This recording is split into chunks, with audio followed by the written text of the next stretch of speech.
મહારાજની જય હો. મહારાજ, કેટલાક સૈનિકો એક વાનર જેવા માણસને લઈને સભાગૃહમાં આવવાની રજા માંગે છે. આવા દો.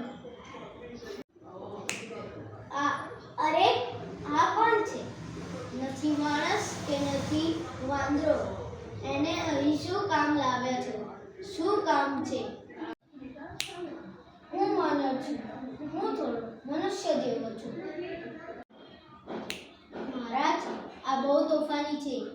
એ આપને મળવાની જીદ કરતો હતો. એ પોતે દરિયા પારથી આવ્યો છે એમ કહે છે.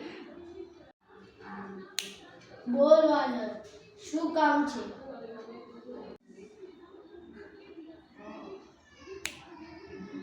મારે કશું કામ નથી. આ તમારા સૈનિકો મને પકડી લાવ્યા છે.